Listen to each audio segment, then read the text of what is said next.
नमस्कार सभी को। आज हम पढ़ रहे हैं षष्ठ कक्षाया रुचिरा प्रथमो भाग है, छठी कक्षा की रुचिरा प्रथम भाग, कक्षा 6 रुचिरा भाग 1, पाठ संख्या 6 समुद्र तट अभ्यास कार्य। इससे पहले वाले वीडियो में हमने समुद्र तट का अनुवाद समझा था। अब हम समुद्र तट पाठ का अभ्यास करने जा रहे हैं। अभ्यास है प्रश्न संख्या 1, उच्चारणम कुरुत। यहाँ पाठ में आने वाले कुछ शब्दों का उच्चारण करना है। उनका उच्चारण हमें उच्चता से करना है, जिससे हमें उच्चारण की शुद्धता हो और शब्द का ज्ञान हो। तरंगई, मत्स्य जीविनः, विदेशी पर्यटकेभ्यः, संगमः, तिसृषु, वैदेशिक व्यापाराय, प्रायद्वीपः, बंगोपसागरः, चंद्रोदयः।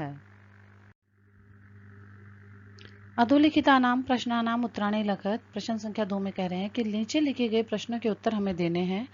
यहाँ क जना काभि जल विहारम कुर्वन्ति, लोग किसके द्वारा जल विहार करते हैं, अर्थात जल में घूमते हैं। उत्तर है जनाः नौका भी जल विहारम कुर्वन्ति, लोग नौकाओं के द्वारा जल विहार करते हैं, नाव से घूमते हैं।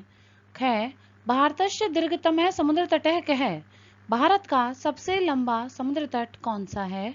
उत्तर चेन्नई नगरस्य मेरिना तटः भारतस्य दीर्घतमः समुद्र तटः अस्ति, चेन्नई नगर का मेरिना तट भारत का सबसे लंबा समुद्र तट है। ग जना कुत्र सवैरम विहरन्ति, लोग कहाँ पर बेरोक टोक घूमते हैं। उत्तर है मुंबई नगरस्य जुहू तटे जना सवैरम विहरन्ति, मुंबई नगर के जुहू तट पर लोग बिना रोक टोक घूमते हैं। घ बालुका भी बालकः किम रचयन्ति, बालक मिट्टी के द्वारा क्या बनाते हैं। उत्तर है बालकः बालुका भी बालुका गृहम रचयन्ति, बच्चे मिट्टी के द्वारा मिट्टी का घर बनाते हैं। अंग कोची तटः केभ्यः ज्ञायते, कोची तट किसके लिए जाना जाता है। उत्तर है कोची तटः नारिकेल फलेभ्यः ज्ञायते, कोची तट नारियल के फलों के लिए जाना जाता है। प्रश्न संख्या 3, मंजूषात पदानि चित्वा रिक्त स्थानानि पूरयत। यहाँ मंजूषा में कुछ पद दिए गए हैं, उनको हमें चुनकर रिक्त स्थान में डालना है। यह हमें पाठ के आधार पर ही हमारे रिक्त स्थान पूर्ति करने हैं। क कन्याकुमारी तटे त्रयाणाम सागराणाम भवति, कन्याकुमारी के तट पर तीनों सागरों का है, क्या है, संगम। तो खाली स्थान में भरेंगे संगम है कि कन्याकुमारी के तट पर तीनों सागरों का संगम होता है। ख भारत देश है इति कथ्यते, भारत देश को कहते हैं, भारत देश को क्या कहते हैं, प्रायद्वीप है, क्योंकि यह 3 और समुद्र से घिरा हुआ है, तो इसलिए लिखेंगे भारत देश है प्रायद्वीप इति कथ्यते। ग जना समुद्र तटम आगच्छन्ति, लोग समुद्र तट पर आते हैं। समुद्र तट पर लोग क्यों आते हैं, पर्यटनाय घूमने के लिए। तो प्रश्न बनेगा हमारा जना समुद्र तटम पर्यटनाय आगच्छन्ति। बालेभ्य रोचते, बच्चों को अच्छी लगती है, क्या अच्छी लगती है, क्रीड़ा यानी खेल। तो बालेभ्य क्रीड़ा रोचते, बच्चों को खेलना अच्छा लगता है।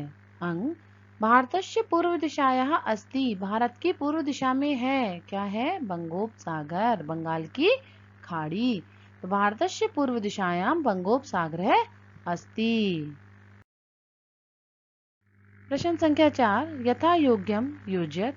यहाँ पर हमें 2 तालिकाएं दी गई हैं, एक और कुछ शब्द हैं और दूसरी ओर हमें उनको उनके प्रयोजन के अनुसार अर्थात चतुर्थी विभक्ति के लिए अर्थ में जोड़ना है। जैसे समुद्र तट है, समुद्र तट किसके लिए होता है, पर्यटनाय घूमने के लिए। क्रीडनकम खिलौना किस लिए होता है, खेलनाय खेलने के लिए। दुग्धम दूध क्या करता है, पोषणाय पोषण के लिए दूध होता है। दीपक है प्रकाशाय, दीपक प्रकाश के लिए होता है।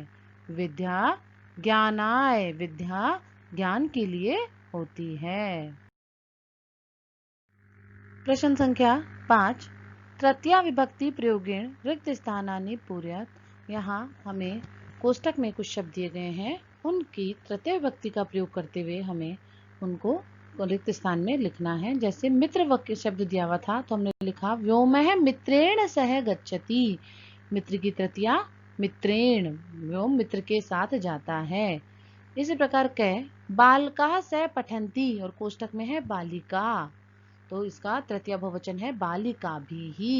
बालकाः बालिकाभिः सह पठन्ति, क्योंकि यहाँ बहुवचन का वाक्य है, क्रिया अंति वाली है और बालकाः भी बहुवचन है, इसलिए बालिका का भी तृतीय बहुवचन लगाया है बालिकाभिः। तडागः विभाति, तालाब सुशोभित होता है। कमल की तृतीया कमलई, बहुवचन से कमलों से, तालाब बहुत सारे कमलों से सुशोभित होता है। अहमपि खेलामि, मैं भी खेलता हूँ। किससे? कंदुक से। कंदुक की तृतीया कंदुकेन, मैं भी कंदुक से, गेंद से खेलता हूँ। अश्वा सह धावन्ति, बहुत सारे अश्व हैं और वो अश्वों के साथ ही दौड़ते हैं, तो बहुवचन में अश्व का तृतीया अश्वई, अश्वई सह धावन्ति। मृगा सह चरन्ति, मृगा मृगई सह चरन्ति, बहुत सारे मृग मृगों के साथ ही चरते हैं, तृतीया बहुवचन। प्रश्न संख्या 6, अधोलिखित व्रत चित्तम पश्यत, उदाहरण अनुसार कोष्टक गति शब्दई उचित वाक्यानि रचयत। यहाँ हमें यह एक व्रत चित्र है, हमें दिखाई दे रहा है। इसमें 1 2 3 4 5 6 7 8 यह भाग करे गए हैं और प्रत्येक भाग से हमें एक वाक्य बनाना है। और वाक्य कैसे बनाना है हमें? जैसा हमें उदाहरण दिया है, रहीमः मित्रेण सह क्रीडति। यहाँ हमारे को रहीम हमने बीच वाले सर्कल से लिया है, बीच वाले व्रत से लिया है।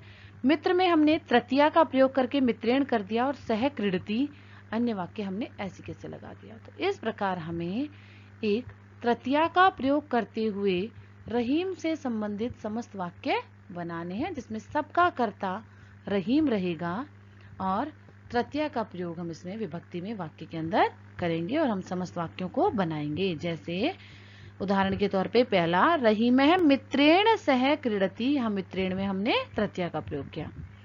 अन्य है 2 में, रहीमः द्विचक्रिका आपणम गच्छति, रहीम द्विचक्रिका से बाजार जाता है, और से और द्वारा में हमने क्या कहा? तृतीया आती है, और जब तृतीया आती है तो द्विचक्रिका यहाँ स्त्रीलिंग है और स्त्रीलिंग की तृतीया होती है द्विचक्रिकया, कया अंत में आ जाता है, द्विचक्रिकया। तो रहीमः द्विचक्रिकया आपणम गच्छति, रहीम साइकिल के द्वारा बाजार जाता है। 3, रहीमः कमल पत्रम लिखति, रहीम कलम के द्वारा पत्र लिखता है, तो जिसके द्वारा कार्य कर रहा है कलम के द्वारा, और कलम में तृतीया आएगी रहीमः कलमेन पत्रम लिखति, रहीम कलम से पत्र लिखता है। रहीम हस्त कंदुक क्षिपति, रहीम कंदुक को फेंक रहा है, किससे फेंक रहा है? हस्तेन, हाथ से, तो हाथ में तृतीया आएगी, हस्त की तृतीया हस्तेन, रहीमः हस्तेन कंदुकम क्षिपति, हस्त से कंदुक या गेंद फेंक रहा है। रहीमः नौका जल विहारम करोति, यहाँ नौका स्त्रीलिंग है और नौका की स्त्रीलिंग में तृतीया आएगी नौकया, रहीमः नौकया जल विहारम करोति, रहीम नौका के द्वारा जल विहार करता है। तो जहां भी द्वारा सुनाई देता है उसी शब्द में तृतीया का प्रयोग किया जाता है, स्त्रीलिंग, पुल्लिंग और नपुंसकलिंग के अनुसार। रहीम चषक जलम पिबती, रहीम गिलास से जल पीता है, तो चषक शब्द के अंदर चषक के द्वारा कार्य कर रहा है, तो चषक में तृतीया आएगी, रहीमः चषकेन जलम पिबती। 7वां वाक्य, रहीम तूलिका चित्रम रचति, रहीम ब्रश से चित्र बना रहा है, तूलिका स्त्रीलिंग है तो तूलिकया, रहीमः तूलिकया चित्रम रचति, तूलिका के द्वारा चित्र बनाता है। रहीम वायुयान है आगच्छत, रहीम वायुयान के द्वारा आता है, वायुयान में तृतीया का प्रयोग, रहीम वायुयानेन है आगच्छत, नपुंसकलिंग तृतीया एक वचन, रहीम वायुयान के द्वारा कल आया था। इस प्रकार यहाँ तृतीया का प्रयोग करते हुए हमें वाक्यों को बनाना है। प्रश्न संख्या 7, कोष्टकात उचित पद प्रयोगेन रिक्त स्थानी पूर्यत, यहाँ कोष्टक से उचित पद के द्वारा रिक्त स्थान की पूर्ति करनी है और यहाँ पर हमें चतुर्थी विभक्ति का प्रयोग करना है।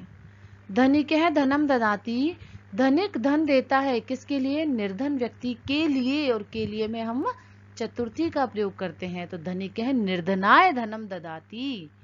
बालः विद्यालयम गच्छति, बच्चा विद्यालय जाता है, किसके लिए जाएगा? पढ़ने के लिए, और पढ़ने के लिए में चतुर्थी आएगी पठनाय। बालः पठनाय विद्यालयम गच्छति, पढ़ने के लिए विद्यालय जाता है। सज्जना परोपकाराय जीवंती, सज्जन परोपकार के लिए जीवित रहते हैं। के लिए अर्थ में प्रत्येक शब्द में चतुर्थी का चयन करना है हमें, तो परोपकार के लिए सज्जन व्यक्ति जीवित रहते हैं, परोपकाराय। प्रधानाचार्य पारितोषिकम यच्छति, प्रधानाचार्य उपहार देते हैं, पारितोषिक देते हैं, किनको? छात्रों के लिए, तो छात्रेभ्य, क्योंकि बहुत सारे हैं इसलिए चतुर्थी बहुवचन छात्रेभ्य है। और नमः किसके लिए नमस्कार करते हैं हम? शिक्षकाय, शिक्षक को हम नमस्कार करते हैं, इसलिए नमः के योग में चतुर्थी भक्ति का प्रयोग किया गया है। धन्यवाद है। इस प्रकार हमारा इस पाठ का अभ्यास यहाँ समाप्त होता है।